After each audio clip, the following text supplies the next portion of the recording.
Hey guys, RobJ here, and welcome to my ant setup update 6 Hibernation edition.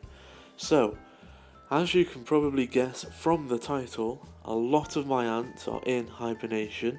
If you want to see the hibernation unit I'm using here, just click the top right hand corner now and I'll take you to a detailed video. Top and bottom of it is 80% of my ants are already down. The remainders are either due to go in or due to go in the next couple of months. I'll start with ants that are out of hibernation for now. So here's a colony of fire ants, and these are due to go into hibernation, but they are being very naughty. They have actually moved out of the nest, and I have no idea why this happened, but the moment I added a little bit of water to their nest and added a cool breeze to the outworld, which is generally the two things that you do to make ants want to move nest. Once I initiated this, a minute or two passed, and then this all broke loose of the major move. Now these ants don't seem to be ready to go into hibernation yet, and as you can see, there's way too much activity to really say that these want to go into hibernation. So I'm going to give them a couple more weeks and see if they don't start cooling, like activity starts slowing down. I mean, you don't have to wait for that. I generally use a rota system. They go in once the month that they're due to go in arrives, and that's how I do my ants. All my other ants are already in, so October's ants are already all in. But we'll talk about that a little bit later. Basically, like I said, I'm going to give these a couple of weeks to see if activity doesn't calm down. If it doesn't, they're just going to go into hibernation anyway.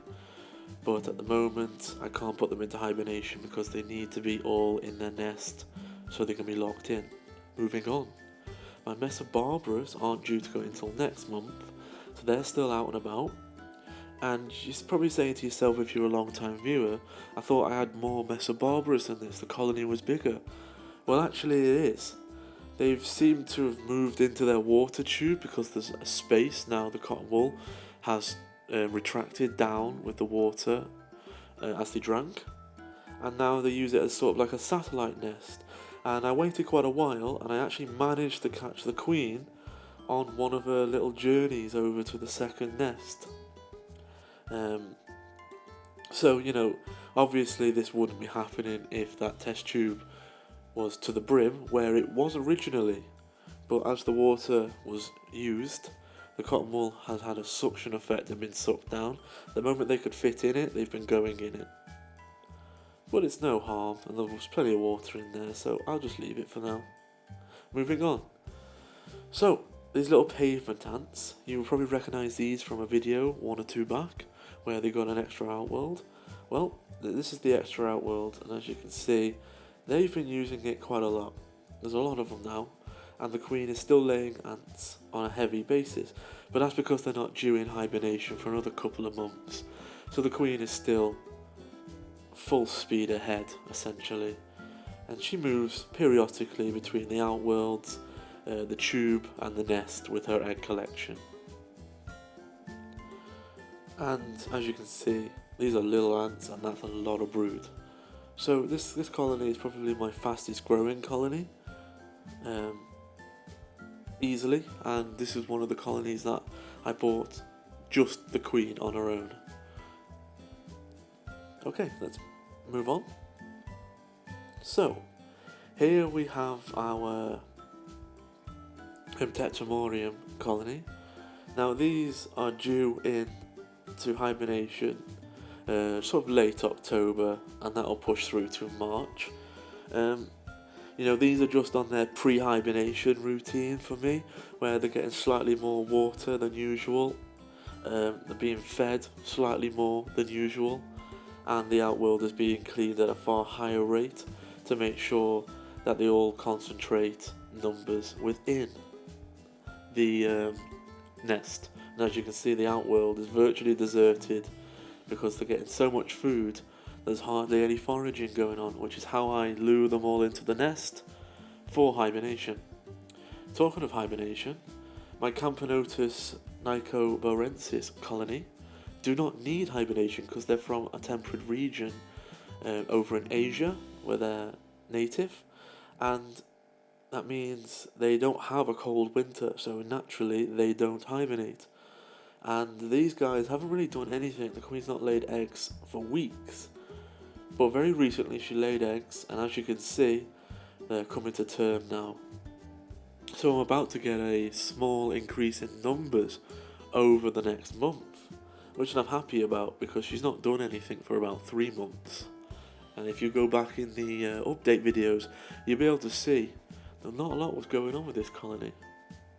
So I'm really happy that something's happening. So, I'm just going to give you a quick rundown of the ants in the hibernation unit. We have my Lasius niger colonies, there's 2 of them. They're October to March, April time at around 10C. You got my CAMPONOTUS, both species, and they're in from October to March at around 8C. And then you've got my Lasius flavius, they're the same as Lasius niger. You got my Fusca ants in there from now till March, April time at around 8C. And everything else is still out of the nest. Luckily for me, the top of the incubation unit is around 8C, and then the bottom is around 10C, which gives me a really good radius for between the 8 and 10C temperatures that different species like. Anyway guys, I really hope you've enjoyed this video, and I know it's not really the normal type of update because this is a hibernation edition, which essentially is far less to tell you, far less has happened, and far less to do. But now we're in hibernation season, or at least we've just gone into it, the channel will be concentrating on some more nest reviews. I've put out some feelers to Eden Formicaria for some reviews. I've also got some exciting new nests from ANTKIT coming down the line to try and fill out this more quieter space, as I'm going to only have 2 or 3 colonies of ants not going into hibernation this year. So I'll be concentrating on some different type of videos during the colder months. Anyway guys, I'll leave it there and I'll catch you next time.